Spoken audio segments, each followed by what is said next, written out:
So let's practice making a simple program that asks for some input, does a simple mathematical calculation, and then displays some output. So I have a default Python project here set up in PyCharm.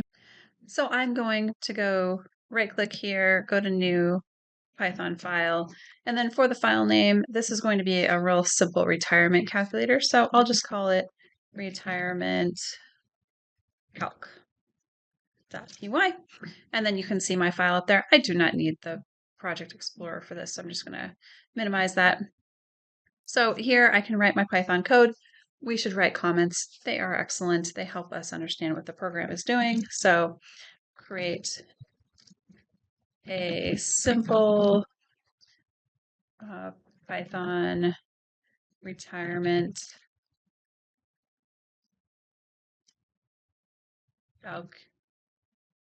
calculator. So first thing I'm going to do is I am going to ask for the user's country.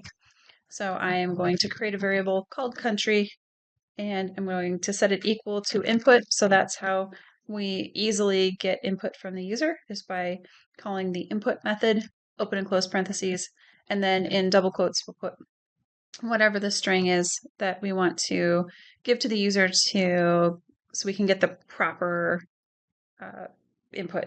So since I'm asking for their country, I am going to say something along the lines of, what country do you live in? And then that will get me the country.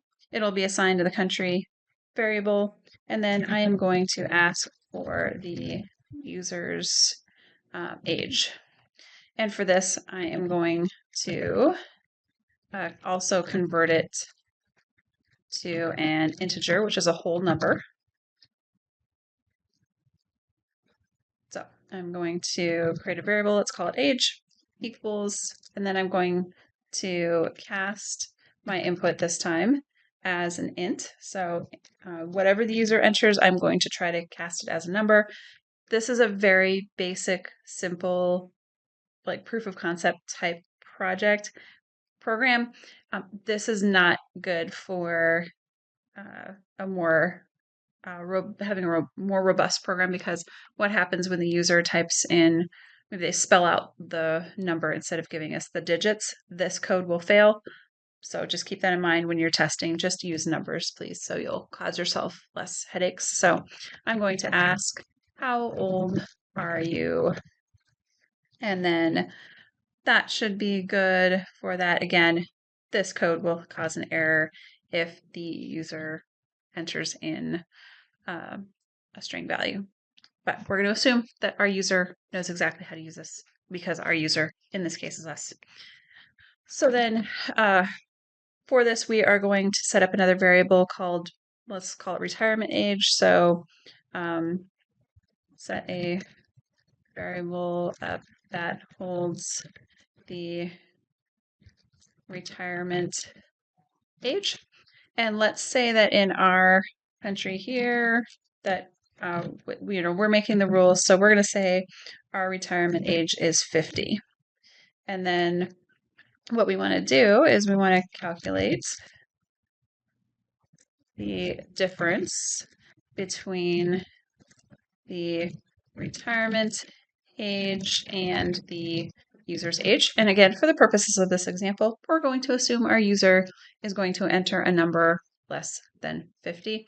Not super useful if they are over our magical retirement age for this community. So I'm going to say a variable name of years left, and that is going to equal my retirement age variable minus the age that they input. And I'm copying my variable names. That will save you a lot of hassle as far as misspellings go.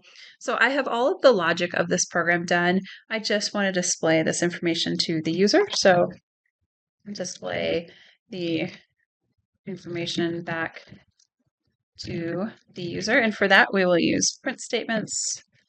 And so print, and then I will say something along the lines of, hello, I hope you enjoy living in, and then There's different ways to print. I'm going to do one where I do a string and then a comma and then whatever variable or other string I want to print out. So in this case, I'm going to grab the country that they entered in, and then I'm going to do on the next line another print statement for the age part of it. So I will say you have, and then comma, and then years left, variable, comma, until retirement.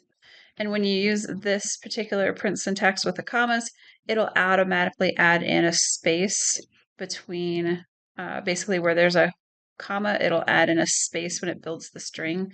So you don't have to add in those spaces, extra spaces, unless you want to. So this is pretty good. Let's go ahead and test this out. So for this, I'm going to go to run, and then I'm going to use the run down here. And then where it asks me to check, select one, I'm going to run the retirement calc. And then for what country do you live in? I'm going to say USA. And then how old am I? Let's go with 29. And so then, hello, hope you enjoy living in the USA. You have 21. And then I forgot to put the word years. So let's add that. You have 21 variable number years until retirement. And so then we can go and run this again, and it should automatically be selected here now, and I can just hit the run button, and then I can run it a little bit more quickly. Now, 21 again. So now it says a little bit nicer output there. Hello, I hope you enjoy living in the USA. You have 21 years until retirement. So I am happy with the output for this. And then as far as any assignments go, you would want to upload this PY file for your assignment. If you have any questions, please reach out.